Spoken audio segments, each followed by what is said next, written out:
अपना ध्यान सम्मुख विराजमान श्री श्री 108 श्री परमहंस महान विभूतियों की ओर लगाते हुए और अपनी मुख रचना को पवित्र करने हेतु एक बार ऊंची और मीठे स्वर में बोलिए जयकारा बोल मेरे श्री गुरु महाराज की जय। बोलो साचे दरबार की जय। बोलो श्री सतगुरुदेव भगवान की जय। जिनके जीवन में कष्ट और विपत्तियां हैं वह ये आज का सत्संग जरूर सुने। गुरुमुखों, इस घोर कलयुग के अंदर जो वक़्त के संत महापुरुष आते हैं वह सिर्फ और सिर्फ जीव की भलाई के लिए, जीव के कल्याण के लिए आते हैं और वह जीव को असली रास्ता दिखाते हैं कि जीव तू किस मोह और माया के बंधनों में फंसा हुआ है, तेरी असली पूंजी क्या है, तू इस संसार में क्यों आया है। तू इस संसार के अंदर जो माया के पदार्थों को इकट्ठा कर रहा है इसका कोई मूल्य नहीं है, इसका कोई मूल्य नहीं है और इनको तू इसलिए इकट्ठा कर रहा है क्योंकि तू सुख चाहता है, मगर इन दुखमय वस्तुओं में कहीं पर भी सुख की एकमात्र झलक भी नहीं है। और फिर बाद में कहता है कि मैंने ये प्रयत्न किए, वो प्रयत्न किए, लेकिन मुझे सच्चा सुख तो प्राप्त नहीं हुआ। एक मनुष्य का सुख से अभिप्राय क्या है कि वह चाहता है कि मुझे ये चीज़ मिल जाए, वो चीज़ मिल जाए। उसकी इच्छाएं जब पूरी हो जाती तो उसे लगता है उसे सुख की प्राप्ति हो गई, लेकिन वास्तविकता में देखा जाए तो उसकी इच्छाएं कभी भी पूर्ण नहीं हो सकती। इच्छाएं का कभी कोई अंत नहीं हो सकता। साथ में वक़्त के संत महापुरुष फरमाते हैं कि जीव जो है इस माया के बंधनों में इस तरीके से फंस चुका है कि इसको सच माने बैठा है और मन ने भी इस जीव को माया के चंगुल में फंसा के बताया है कि यही चीज़ असली है, सच है और बाकी सब झूठ है। लेकिन मनुष्य के पास यह आत्मिक ज्ञान सिर्फ और सिर्फ वक़्त के संतों महापुरुषों की चरण शरण में जाकर मिलता है कि असली चीज़ और सुख देने वाली चीज़ क्या है। जिस तरीके से अगर मनुष्य के अंदर अशांति हो, दुख भरे विचार हो और मनुष्य के पास एक सुख से संबंधित चीज़ उसे दे दी जाए तब भी उसे सुख प्राप्त नहीं होगा, क्योंकि उसके मन के अंदर जो है दुखी वाले विचार हैं जो हमेशा उसे दुख देते हैं, कष्ट देते हैं। जब तक जीव अपने उन विचारों को अपने मन के अंदर से नहीं निकाल लेता और मन के अंदर श्री सतगुरुदेव महाराज जी के बताए गए नियमों, सत्संग, भजन वाले विचार मन के अंदर नहीं डाल लेता, तब तक उस जीव को कदापि जो है सच्चे सुख की प्राप्ति नहीं हो सकती।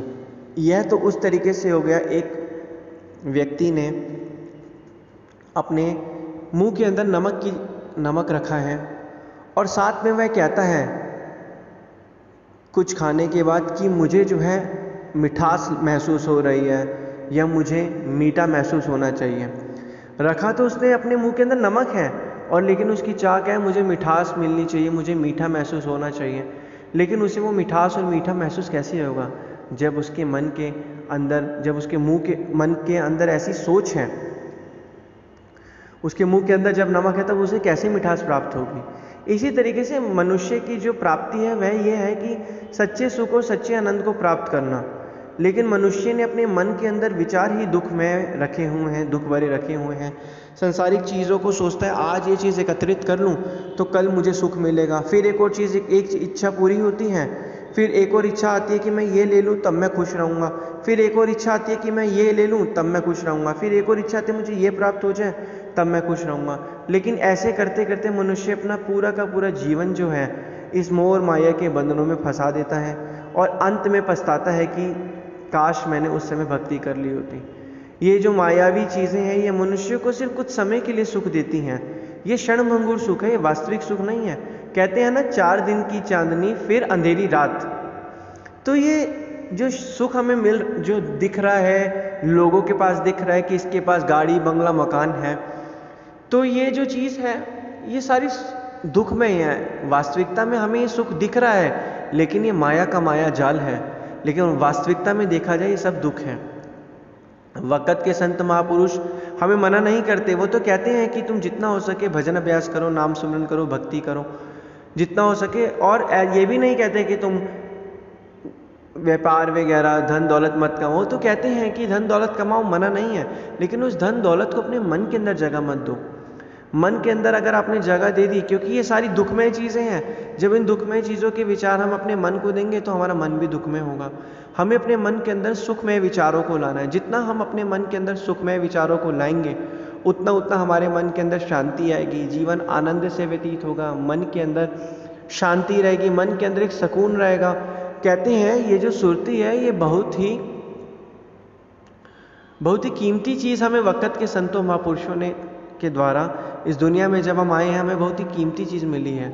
इस सुरती को हम जहाँ पर भी लगाएं तो हम उस रास्ते पर सफलता को प्राप्त कर सकते हैं। अगर हम इस सुरती से नाम ध्यान करें, नाम सुमिरन आराधन करें, तो हमें जो है वक़्त के संतों महापुरुषों की चरण शरण मिलेगी। हमें उनके द्वारा बताए गए नियमों की पालना करेंगे तो हमें सुख मिलेगा, शांति मिलेगी, आनंद मिलेगा। हम जो है उनके द्वारा बताए गए नियमों की पालना करेंगे तो सभी चीज़ें हमें प्राप्त होंगी।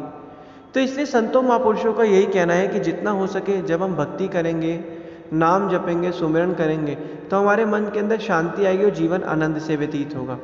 लेकिन इस दुनिया के अंदर मनुष्य इन चीज़ों को समझ ही नहीं पाता है। वह इन चीज़ों को समझ नहीं पाता है और बाद में पछताता है। कहता है ना, अब क्या पछताया जब चिड़िया चुग गई खेत। बाद में वह पछताता है कि अब हम क्या करें, जब समय उसके हाथ से निकल जाता है। तो इसलिए संतों महापुरुषों ने यही फरमाया है कि जितना हो सके नाम सुमिरन आराधन करो। ये जो मायावी चीज़ें हैं, ये सिर्फ कुछ समय के लिए आपको बस एक सुख प्रदान कर सकती हैं, लेकिन असली चीज़ों सच्ची दौलत क्या है? वक़्त के संतों महापुरुषों ने हमें जो नाम दिया है, वो हमें नाम जपना है। भगवान श्री कृष्ण चंद्र जी महाराज जी भी फरमाते हैं कि इस दुनिया में सुख कहीं भी नहीं है, सुख सिर्फ और सिर्फ केवल प्रभु की भक्ति में है। हर युग में भगवान अवतार लेते हैं। कभी भगवान ने श्री कृष्ण चंद्र जी महाराज जी का भी अवतार लिया, भगवान जी ने श्री रामचंद्र जी महाराज जी का अवतार लिया। इसलिए हर समय समय पर कलयुग के अंदर जिस तरीके से श्री परमहंस दयाल जी महाराज जी ने अवतार लिया, सिर्फ किस लिए? हर युग में महापुरुषों का अवतार होता है जीव को मुश्किलों से, जीव को अज्ञानता से बचाने के लिए। और इस कलयुग के अंदर हमारे शत्रु कौन से हैं? काम, क्रोध, लोभ, मोह, अहंकार, तृष्णा। इन सभी चीज़ों के अंदर मन आकर अपनी सुरती को लगा रहा है और हमेशा भटकता रहता है। मन के अंदर उसको शांति नहीं मिलती, जीवन आनंद से व्यतीत नहीं होता। फिर बाद में पछताता है कि पूरी ज़िंदगी मैंने मेहनत करी, सब कुछ किया, लेकिन मुझे वो सुख आज तक प्राप्त नहीं। तो सुख कैसे मिलेगा? सुख ना ही रे हरि भक्ति बिना सुख ना ही। सुख सिर्फ और सिर्फ वक़्त के संतों महापुरुषों की चरण शरण में आकर, उनके आगे और मौज में चलकर, उनके बताए गए नियमों की पालना करने से ही सुख मिलेगा। आनंद से जीवन व्यतीत करना चाहते हैं तो आज ही संतों महापुरुषों ने जो हमें नियम बताए हैं, श्री आरती, पूजा, सेवा, सत्संग, सुमिरन, दर्शन, ध्यान, श्रद्धा सहित निसेवन जो करें, निश्चय हो कल्याण। और हमारी गारंटी भी ले ली है कि अगर ये आरती, पूजा, ये सारे नियम जो करेगा, साथ में 2 घंटे भजन अभ्यास करेगा, तो उसकी जिम्मेवारी हमने ली है। ये हमारे वक़्त के संतों महापुरुषों ने वचन फरमा दिए हैं। अब ये आपके ऊपर है, क्योंकि संत महापुरुष इस दुनिया में सिर्फ और सिर्फ जीव के कल्याण के लिए, जीव की भलाई के लिए आते हैं। अपने तन पर अनेकों कष्टों को सहन करके संतों महापुरुषों का इस दुनिया में आने का सिर्फ एक ही मकसद होता है कि जीव को सच्चा सुख, सच्ची शांति, सच्चा आनंद प्रदान करना। जीव इस माया के भुलेखे में आके जो गलत तरीके से जीवन जी रहा है, उसको सच्चाई की राह दिखाना, उसको सच का रास्ता दिखाना। जब हम ये करेंगे तो इससे हमारा लोक भी सुखी होगा और परलोक भी सुहेला बन जाएगा। बोलो जयकारा बोल मेरे श्री गुरु महाराज की जय। बोलो साचे दरबार की जय। बोलो श्री सद्गुरुदेव भगवान की जय।